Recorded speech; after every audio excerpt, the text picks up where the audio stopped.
एक समय की बात है।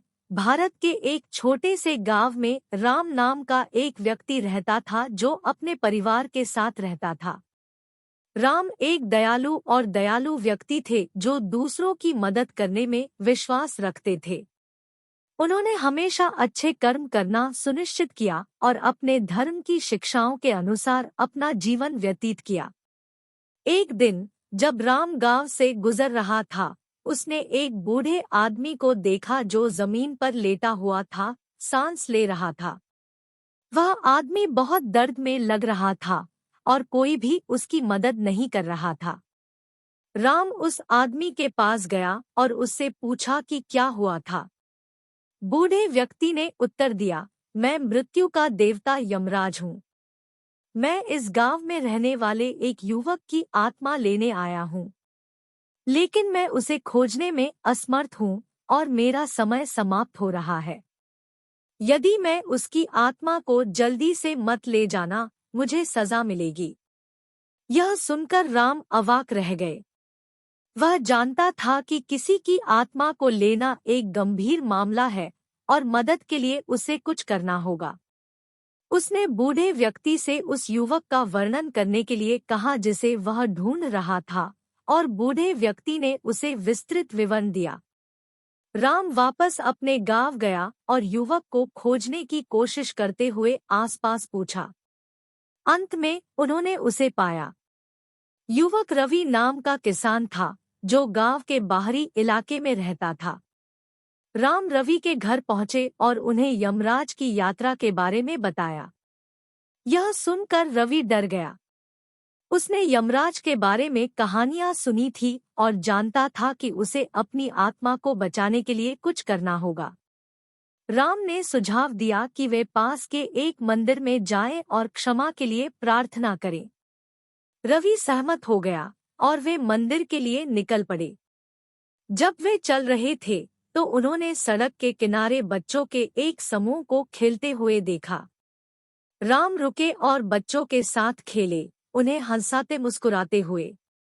इससे रवि असमंजस में था। हम इन बच्चों के साथ खेलने में समय क्यों बर्बाद कर रहे हैं? उसने पूछा। हमें मंदिर जाने और प्रार्थना करने की आवश्यकता है। राम मुस्कुराए और जवाब दिया, हमारे पास बहुत समय है मेरे दोस्त। समय आने पर हम मंदिर पहुंचेंगे। अभी हम आनंद और खुशी फैला रहे हैं और यह उतना ही महत्वपूर्ण है। राम की बुद्धिमत्ता और दया से रवि चकित था। वह समझने लगा कि जीवन में केवल अपनी आत्मा की चिंता करने के अलावा और भी बहुत कुछ है। वे मंदिर की ओर बढ़ते रहे और जब वे पहुंचे तो उन्होंने क्षमा के लिए प्रार्थना की। उनकी प्रार्थना के बाद यमराज उनके सामने प्रकट हुए। वह यह देखकर प्रसन्न हुआ कि रवि ने पश्चाताप किया और क्षमा मांगी। उसने रवि से कहा कि उसे बख्श दिया गया है और वह अपने जीवन में वापस जा सकता है। रवि बहुत खुश हुआ और उसने राम को उसकी मदद के लिए धन्यवाद दिया। यमराज फिर राम की ओर मुड़े और बोले, राम, आपने बड़ी दया और करुणा दिखाई है। मैं आपके कार्यों से प्रभावित हूँ।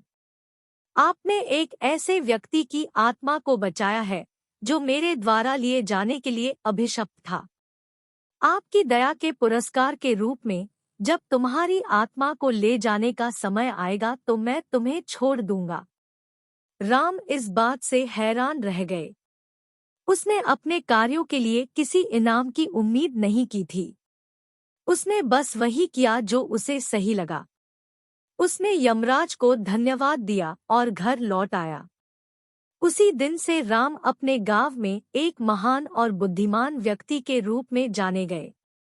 वे जहां भी गए उन्होंने आनंद और खुशी फैलाना जारी रखा और उन्होंने एक लंबा और सुखी जीवन जिया। और जब उनके इस दुनिया को छोड़ने का समय आया तो यमराज ने अपना वादा निभाया और उनकी आत्मा को कोमलता और शांति से लेते हुए उन्हें बख्श दिया। कहानी की नीति। यमराज की यात्रा की कहानी हमें करुणा और दया का महत्व सिखाती है। राम के कार्य हमें दिखाते हैं कि मदद करना महत्वपूर्ण है,